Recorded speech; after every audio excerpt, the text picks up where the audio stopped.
HR issues can kill you. One complaint against your company can turn your world upside down. And you spend way too much time dealing with HR when you should be spending your time on making a profit. You should talk to Bambi. With Bambi, get access to your own dedicated US-based HR manager starting at just $99 per month. They get to know you and your business while providing HR expertise and the personal touch you need and want. They're available by phone, email, and real-time chat, so onboarding and terminations run smoothly. Team members reach peak performance, and your business stays compliant with changing HR regulations. And with Bambi's HR Autopilot, you'll automate important HR practices like setting policies, training, and feedback. HR managers can easily cost $80,000 a year, but Bambi starts at $99 per month. Schedule your free conversation today to see how much Bambi can take off your plate. Go to Bambi.com right now and type in Accelerate under podcast when you sign up. It'll really help the show. Spelled BAM, BEE.com. Bambi.com. Type in Accelerate.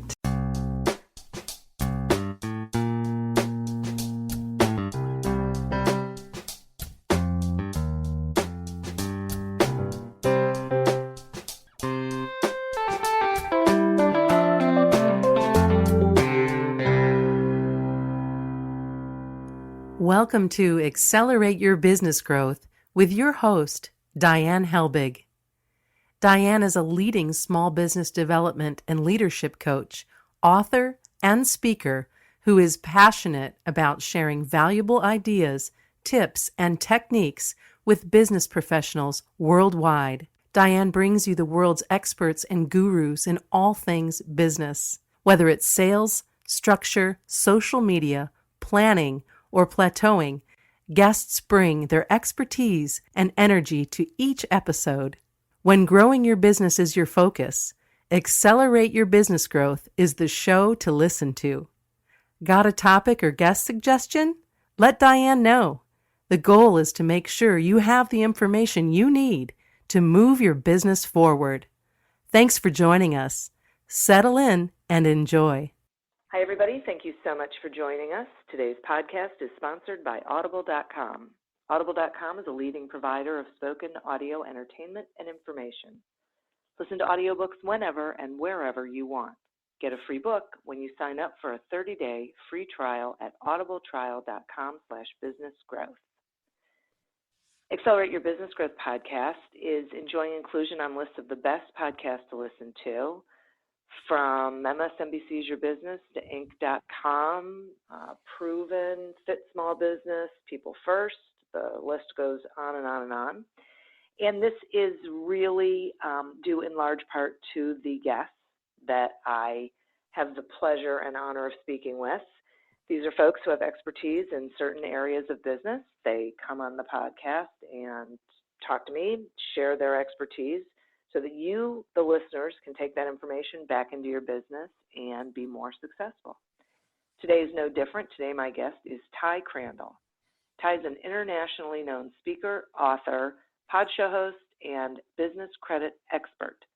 With over 16 years of financial experience, Ty is recognized as an authority in business credit building, business credit scoring, and business credit repair.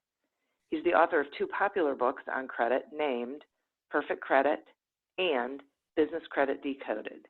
He's often interviewed on radio and news shows, TV programs, and magazines, including Entrepreneur and Inc.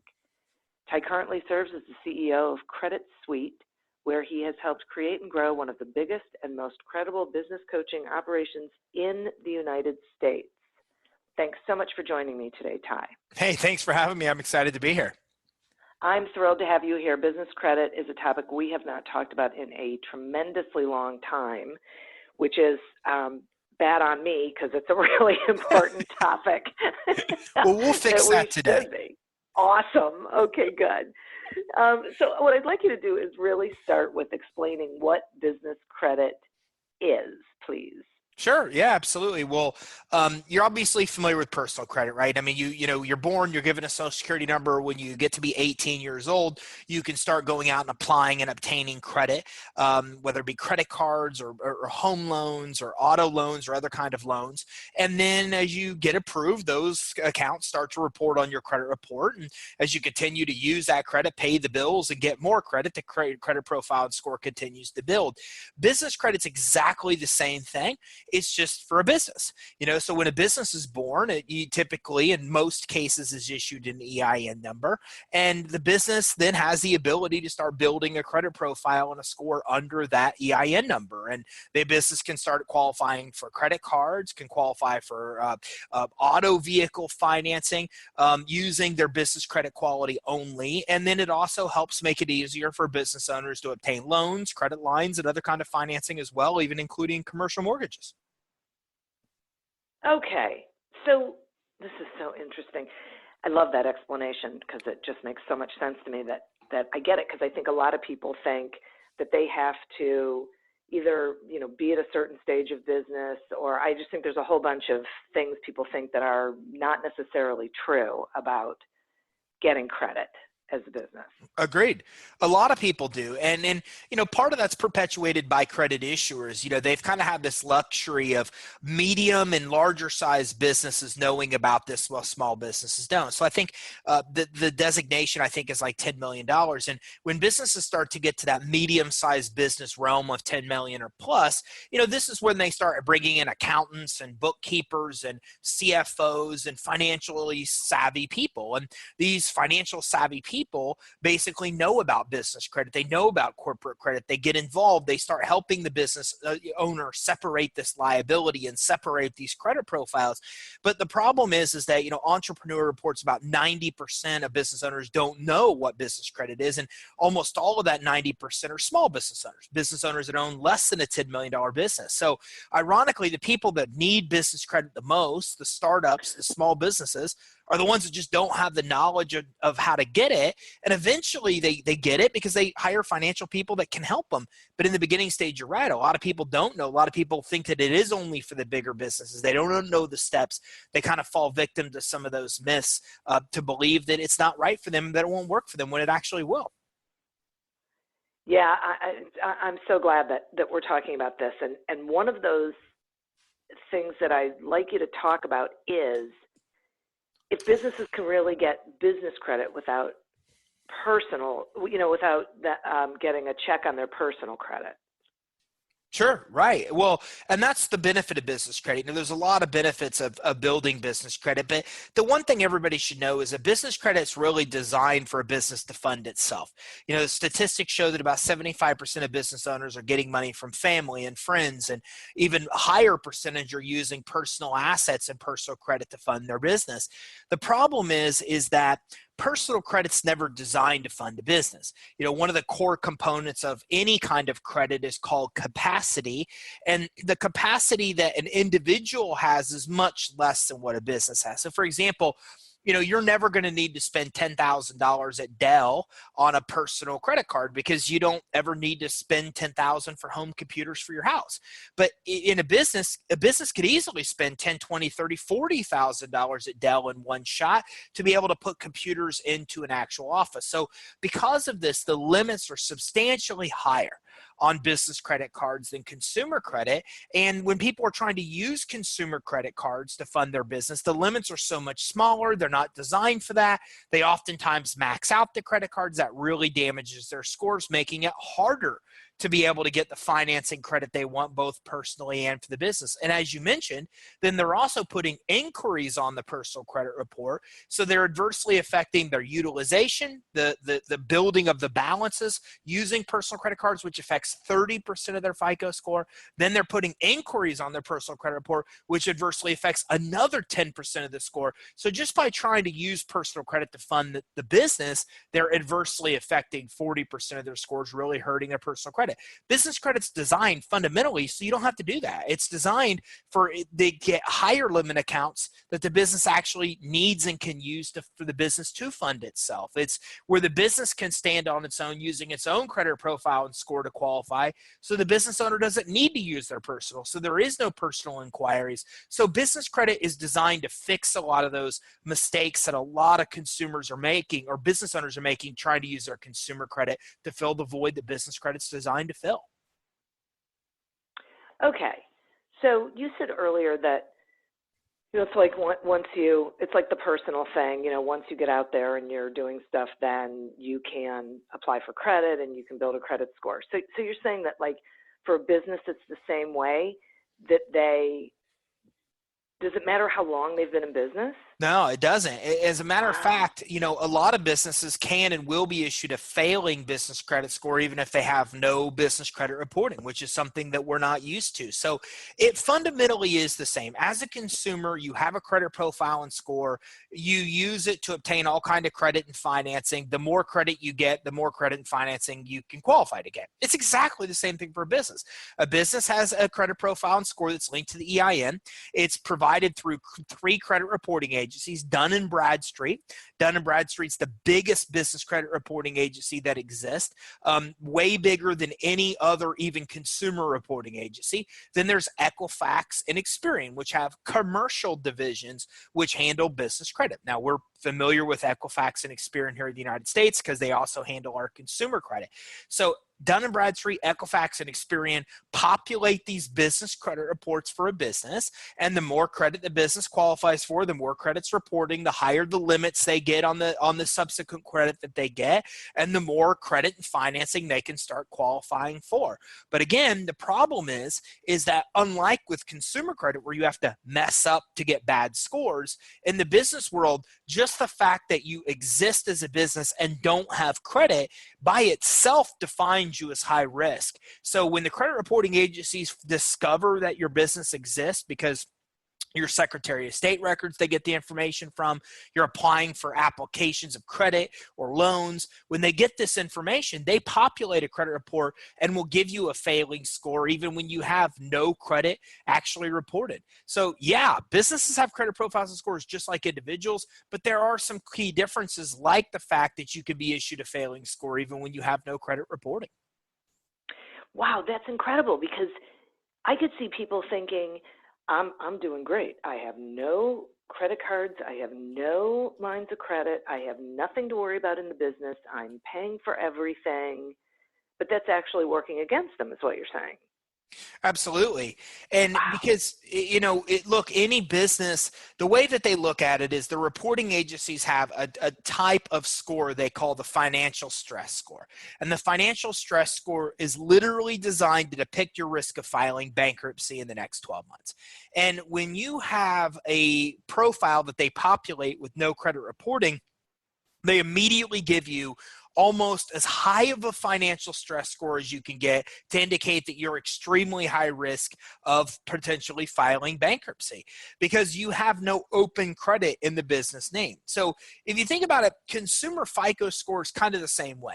30% of your consumer FICO score is made up of what's called utilization. What percentage of your credit limits you're using.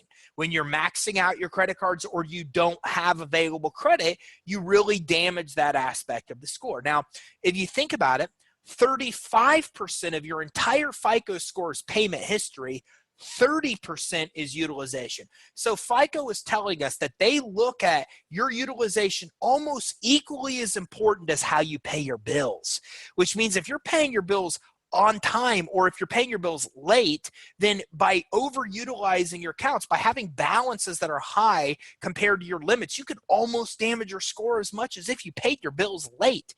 That's how important they see that it is that you have available money. Because when you have access to credit that's available to you, you are a lower risk of default, because if you ever run into an emergent situation, you just use your credit to get yourself out of it.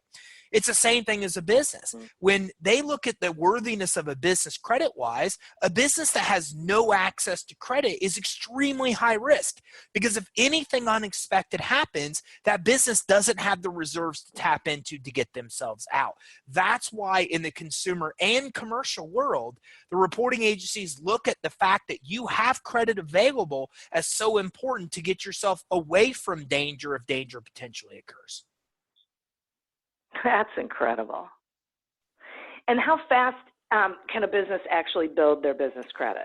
Well, much faster than consumer credit. Consumer credit, you've got to have credit for 6 months to even be issued a FICO score. And, you'll talk to people that have had credit for 3, 4, 5, even 7, 10 years that don't have $20,000, $30,000 limit accounts.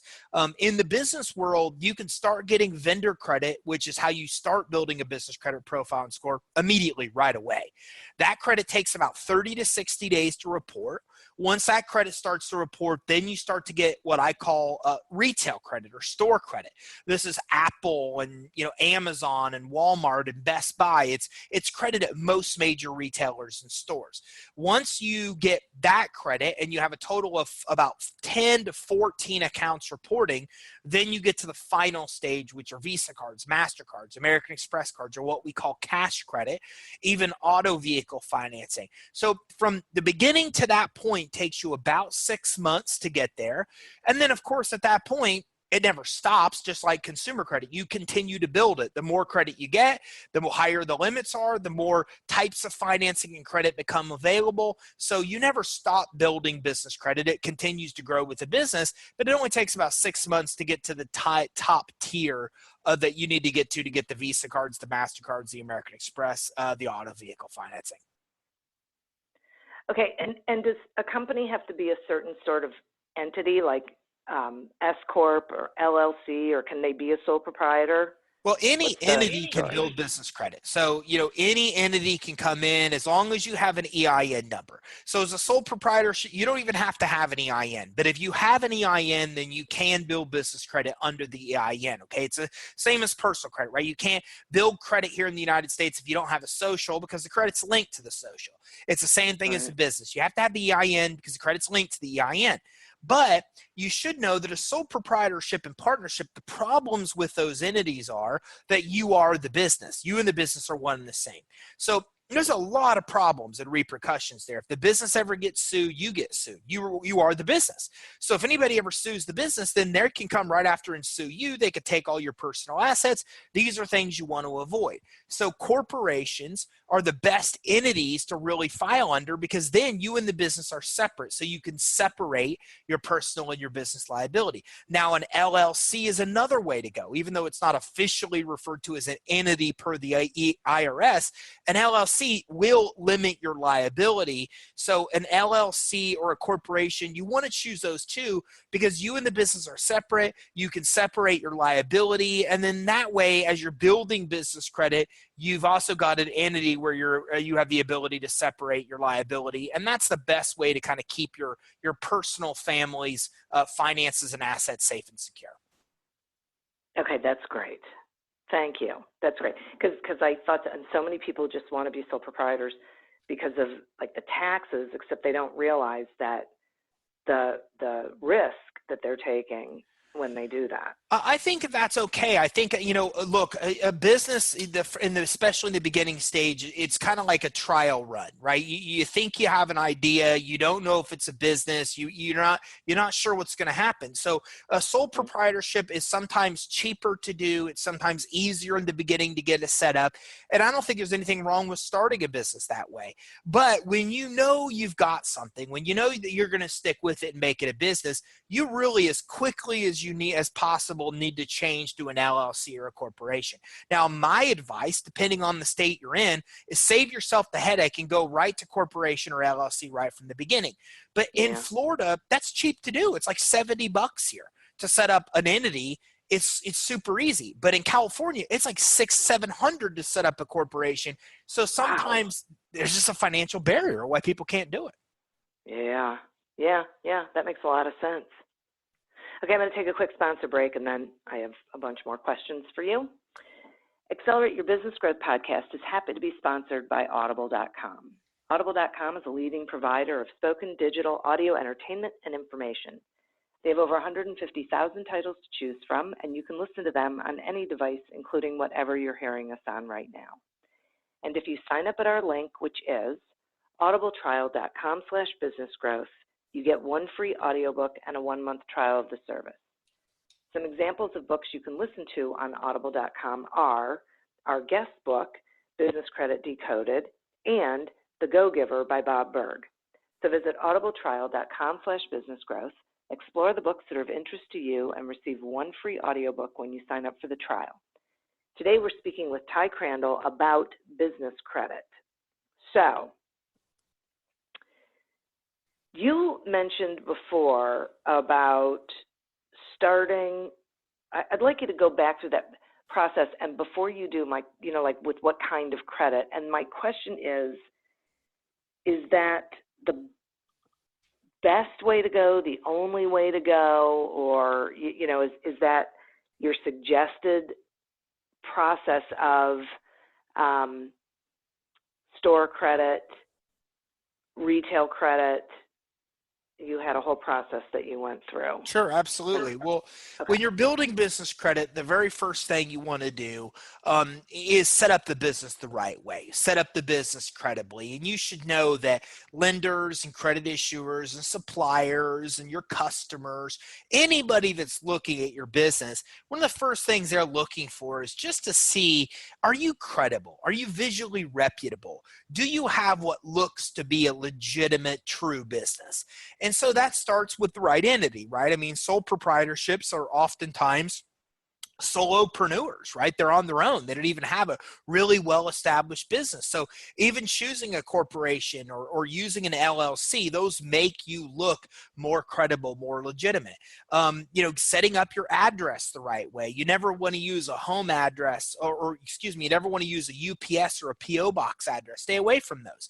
You're better to use a real physical address if you have one for the business. If not, consider getting a virtual address. So somebody can go to creditsuite.com/virtual to get a virtual address. And that's not through us. That's through Alliance. Regis is another one.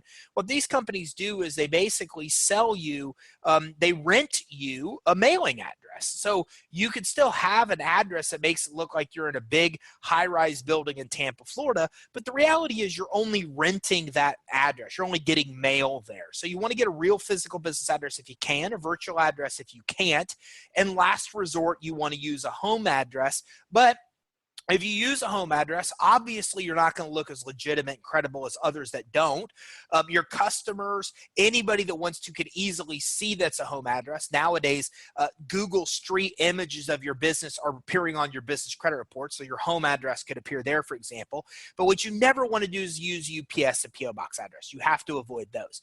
You want to get a business phone number or a voice over IP number. You can get one for $15, $30 through companies like Ring Central, and these type of phone numbers give you legitimacy. You're not using a mobile phone. You don't want to use home phones on applications for credit or applications for financing. You want to have a professional website set up. You want to get a professional email address set up as well. Don't use Yahoo, Google, or those type of email addresses. Get your phone number listed with 411. Make sure the phone number is toll free. Get a fax number as well. Nowadays, companies like Ring Central can give you a toll-free number and a fax number all in one to make it easy. And then make sure that all of your stuff is the same online and offline. So make sure that your business name and your business address and your website and your phone number, that all that stuff that shows on Yelp or Bing or Yahoo is exactly the same as what is on your bank statement, the Secretary of State records, and that's the same as the application you're filling out. That congruency is very important. So the way I explain it is, every item on an application means something. Make sure that when you're filling out those items on applications for credit, that everything you're filling out gives you the persona, the perception of being credible. If so, and you followed that rule, then that's really the first step in qualifying for any kind of loans and credit. And I'll jump into the other steps too, but Diana, let me just take a break and see if you maybe had any questions on step one. Now, I have a Perfect. question, but it's not on step one, so go ahead. All right. So the next step is that you want to get set up with the reporting agencies. We've already determined that the reporting agencies can give you a failing score even if you don't have credit. So you can go to our link, which is creditsuite.com/reports. And at creditsuite.com/reports, somebody can do a free search with all three of the reporting agencies, Experian, Equifax, and Dun & Bradstreet, just to see if anything's reporting on you now. And if so, it makes sense to probably pull your business credit reports, maybe even dispute that stuff with the reporting agency if you see anything there that may be inaccurate.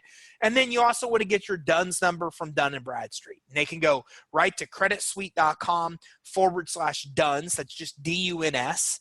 Creditsuite.com/DUNS. That gives you a quick link to go right to Dun & Bradstreet's website to get the free DUNS number.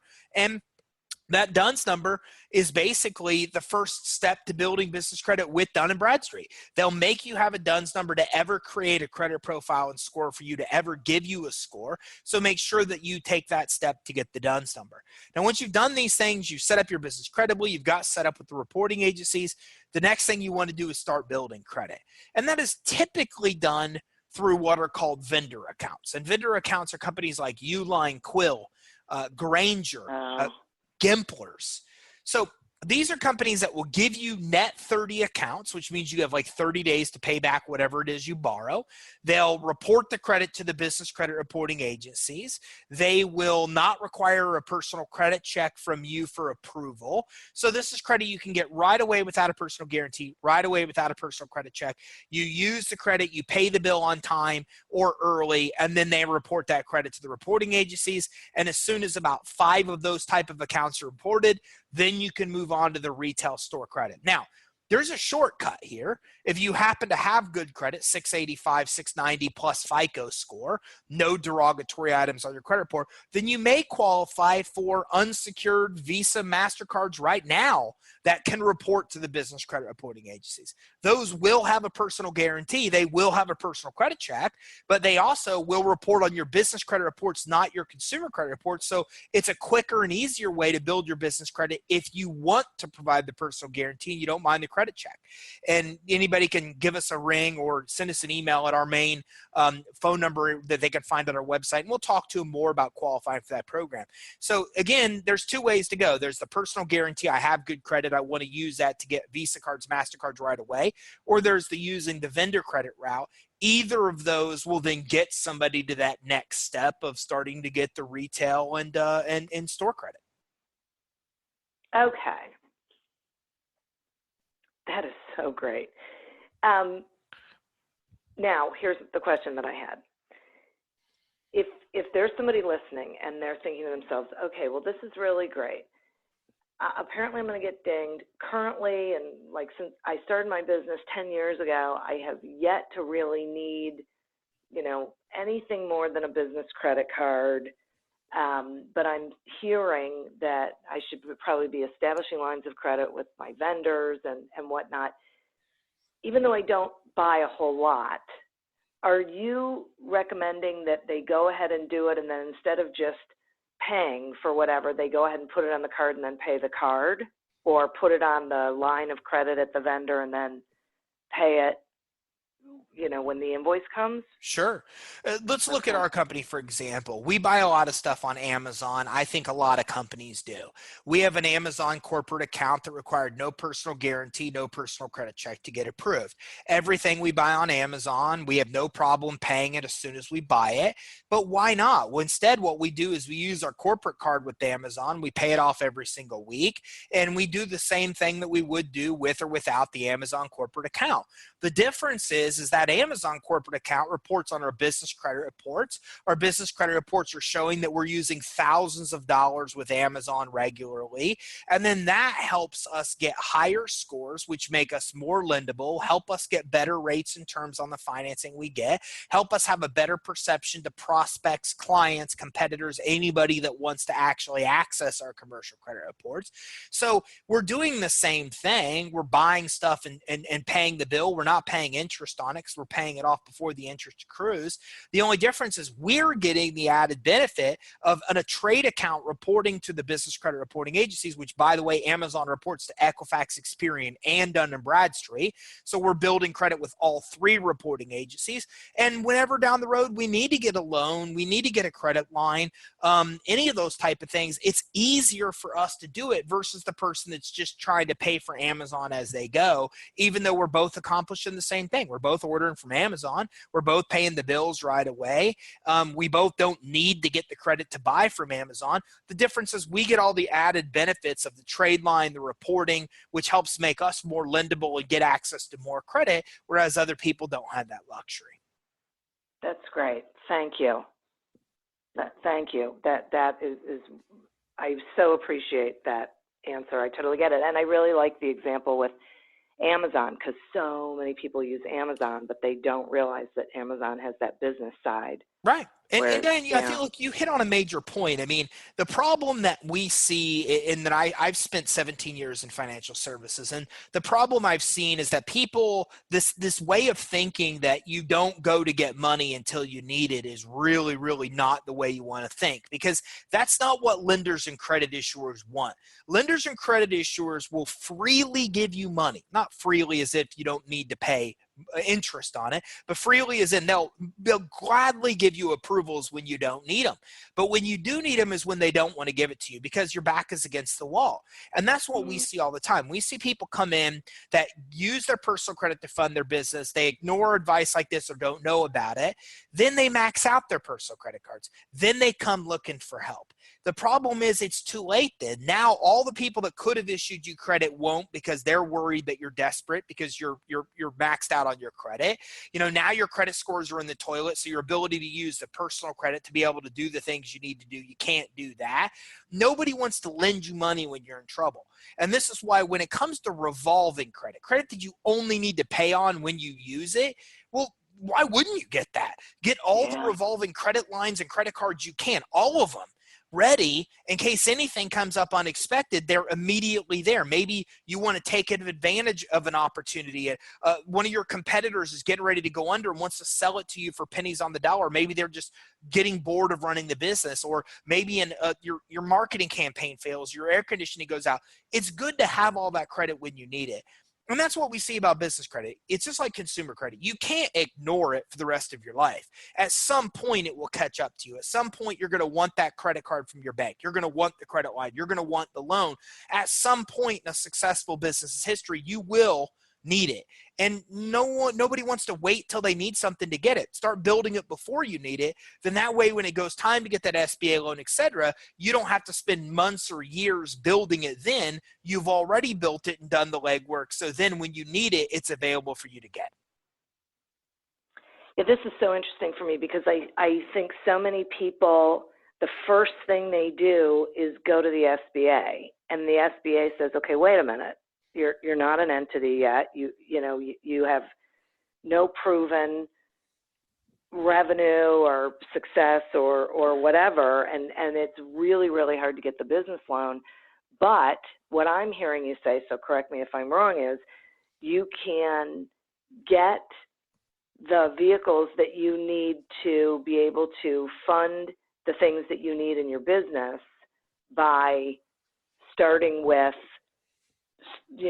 store credit, like Amazon, Office Max, like that kind of thing, and work your way to, or go ahead and get a credit card as long as you're okay, as long as your personal credit's okay, but get a business one so that you can start building up that credit score. Sure. I mean, listen, that's kind of the lay of the land is that, a lot of people think that they can get money from their bank when they need money. And we're conditioned to as a society, right? Like that's what banks do. Banks have money. And when we need money, banks give us money. The problem is that banks are government insured. And the government requires that banks in the United States be very conservative with their risk. Like they cannot engage in risky lending. The problem is that in the business owner space, business lending is very risky because the vast majority of businesses fail. That's what every statistic shows us. And what the statistics also show us is that businesses that make it past year 3, 4, 5 have substantially better chances of survival. So the SBA, one of the first requirements they have is give me 3 years tax returns, because you can't even apply unless you've been in business more than 3 years, right? That's their deterrent to say don't even bother if you're not over this initial 3-year hump. But we also know that it's the startups, the first 1 to 3 years, the 0 to 3 years, they need the most money. They need the most help, right? So the whole system is designed where your bank will not help you unless you have collateral, tax returns that verify increased growth, revenues, and profits, good personal credit, business credit, and bank credit. So what that means is, it means, for example, SBA has a minimum FICO SBSS score. This is the FICO small business score of 140 to get approved. If you have 0 business credit built, you cannot get a 140. So you can't even qualify for an SBA loan. Not any which way or form without building business credit first. That's how important FICO, that's how important to SBA, that's how important conventional banks feel business credit is. They won't even touch you, won't even consider you for a loan unless you've built business credit. So you can't walk into a bank as a startup. You can only walk in there when you have established credit, when you have the revenue, when you have the collateral. When you don't have these things, that's when business credit can really help you. And there's a lot of alternative financing out there that can help you during those build-up stages as well. But banks are not the answer unless you're 3, 4, 5 years in business with a really well-established business. Up to that point, what do you need for the business? Do you need paper? You need office supplies? You need pens? You need desks? You need furniture? You can use business credit for every amount of that. You can buy the computers, you could buy the desks, you could buy the furniture. You could use business credit to fund for all of that. Not only will it help ease cash flow while you're building it, but then you're building this huge asset of a credit profile and score for the business that when it comes time to get loans and credit lines, etc., you have easily available to get. So for example, we have a $100,000 credit line through a company called Fundbox. The credit line required no personal credit check from me whatsoever. The interest rate on it's less than 5%. And whenever we may need to use it for anything, we just use it. Well, that's because we've followed this process of building business credit, making sure that we are lendable. So when we need money, we have it. And now we have access to money before we need it. That's exactly what most businesses should do. They have the revolving credit cards. Then eventually they have the ability to start getting credit lines, etc., that are available to them whenever they need it. Okay. So is there how do I want to ask this question? So someone starts a business and they incorporate, so they have an EIN number. Are they going to be contacted by credit issuers like credit cards? I know PayPal's got a line of credit, whatever, these organizations, and offer these very young companies lines of credit at higher interest rates? Well, there's a kind of funding out there called merchant cash advances or revenue lending. And probably 9.5 out of 10 pieces of mail we get as business owners soliciting us for money are all these really high interest rate revenue lending merchant cash advances. And their interest rates could be 25, 30%. They could be 60, 65% we've seen. Whoa. I mean, it's really, really high. Now, don't get me wrong. I'm not saying these things are bad. The reality is if I'm going to spend 50 grand to buy something that makes the business 200 grand, well, I don't care about the interest. I write it all off and I'm spending 50 to make 250 or 200, whatever. But these aren't ones you get just to have laying around. These aren't ones you just use for general purposes. These are ones you're using for an acquisition or to make a move that will instantly pay itself many times full in additional revenues, additional profits. But but when you start building business credit, when you start getting the Uline, the Quill, the Granger, the Gimplers, and then you move into that next stage of store credit, you start getting the Amazon and the Dell and the Apple. When you start to get approved for these, that's when you start getting the offers in the mail for credit cards. Those are when you start getting the opportunities to get the credit without the personal guarantee and without the personal credit check, with interest rates that are very similar to what you'd pay with consumer credit cards. And that's kind of the way I explain it, is that when you need money for a business, never think about how much you need. Never go, man, I need 50 grand to get this business off the ground. No. Don't think of it that way. Map out what you need the 50 for. What do you need 50 for? Well, I need 10 grand in office supplies, and I need 10 grand in computers and 10 grand in furniture. And the reason you want to do that is because to go get anybody to lend a startup 50 grand might not be easy. But to get a $10,000 Dell credit card, oh, that's really easy. You can get that in 60 days, 90 days, no worries. You can get the $10,000 IKEA credit card for furniture. You can get the 10,000 Staples Office Depot. So now all of a sudden you don't need 50. You only need 5 grand in physical cash for payroll, and the other 45 you use store credit cards to be able to get. When you think of it and do it that way, then you can use revolving business credit to pay for almost everything you need to get the business up and going and running. And some things like payroll and stuff like that may take physical cash. But even then, if you go to look for a loan for 5 grand or 10 grand, you're going to have a much better chance of getting that from a place like PayPal, even if it is higher interest, and paying lower interest on the 30, 40,000 you used revolving credit cards to get. Awesome. I just have to say that this has been so enlightening for me, because, probably a lot of my listeners are like me, solopreneur, bootstrapped, didn't need a lot of money to get started. And so, but didn't know any of this. Like I'm taking notes, right? I'm writing down things I need to do to go improve my situation, because that doesn't mean that A, that I'm always going to be a solopreneur, or B, that I'm not going to be wanting to engage in certain growth practices and want to be able to do it and be able to use credit to do it. So I'm not shelling out the cash in the moment. Right. And I think a lot of people like that. I have friends that are in lifestyle businesses, meaning that they make enough money for them to have a lifestyle they want to have. They spend a lot of their time with their children. They travel with their family and they take vacations all the time. They don't have the goal of building, 7, 8, 9, 10-figure businesses. And with those people, maybe you don't need credit. Maybe you don't need capital. There are situations where everybody doesn't have to have access to money. My friends that own lifestyle businesses, they have no desire to build business credit, nor should they. As long as they're thinking short term and that's what they want for themselves, then great.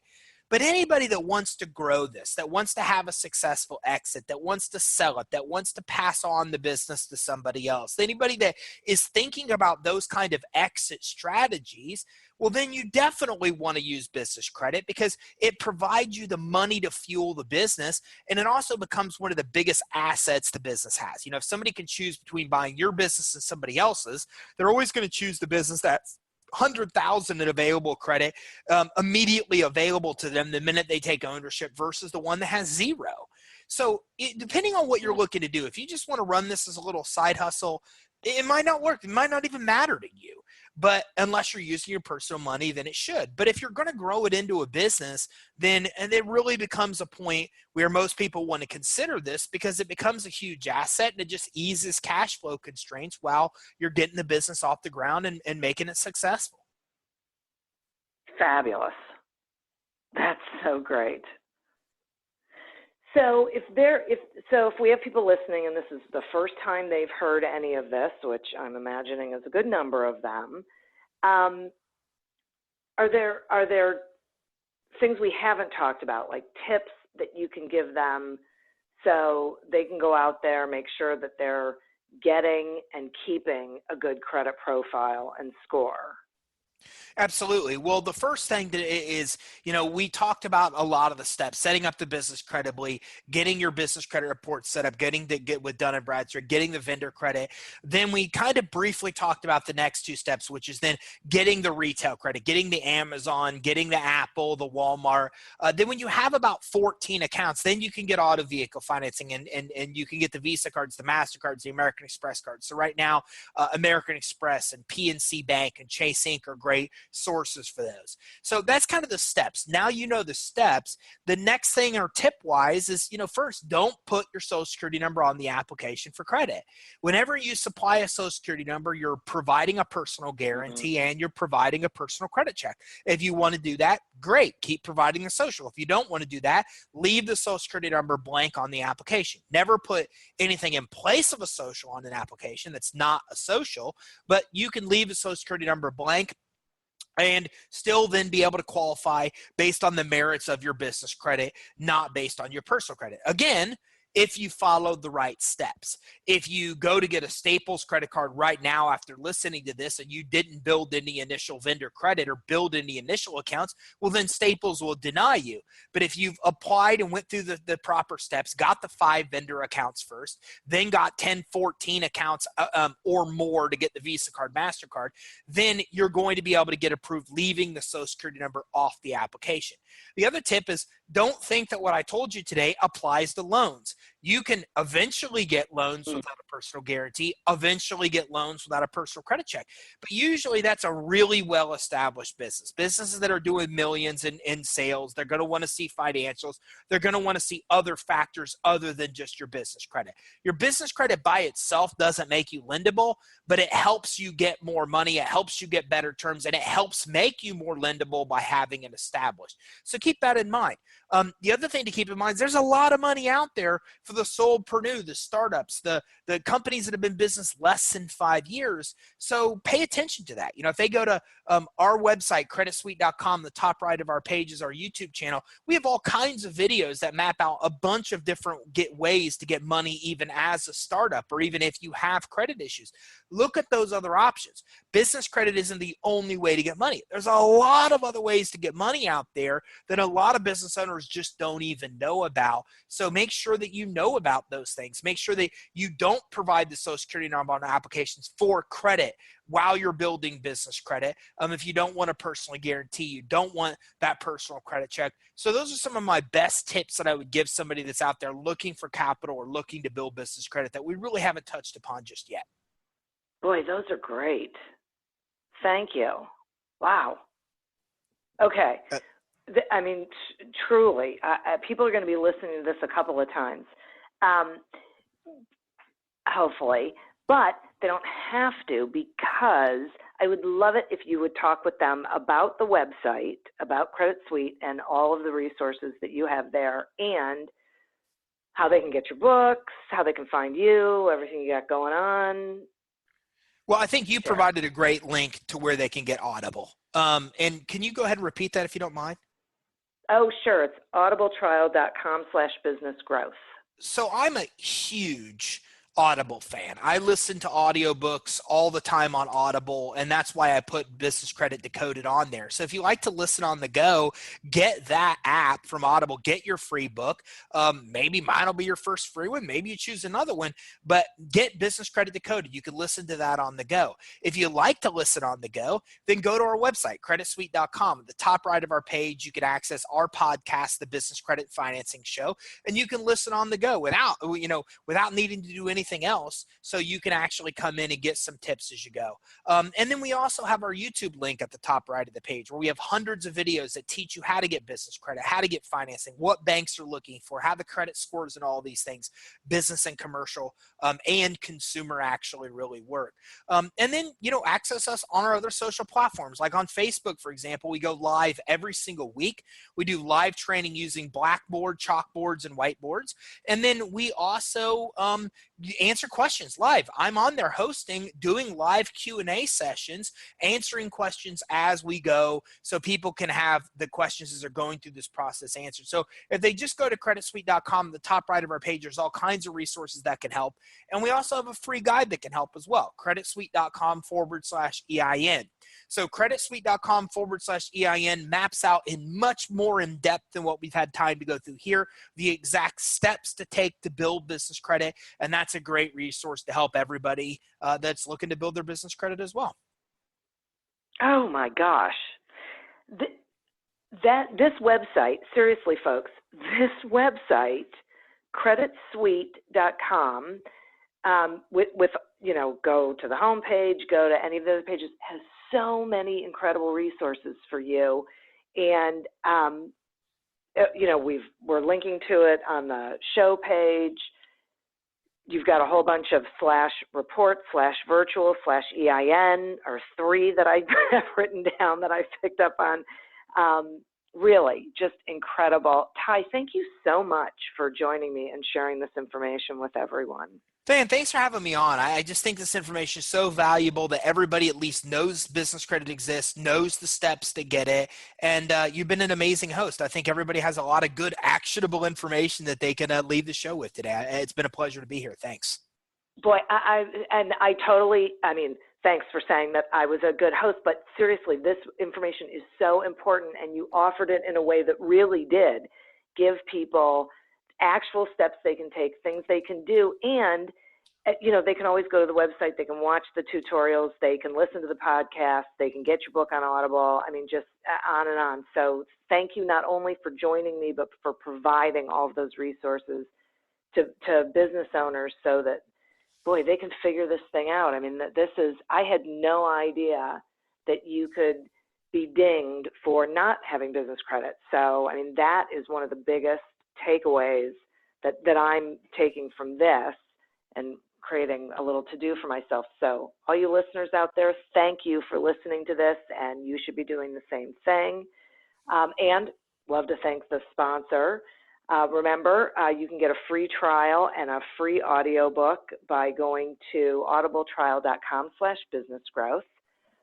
As always, continue to prosper and be curious. And until we meet again on another episode of Accelerate Your Business Growth, goodbye and good day.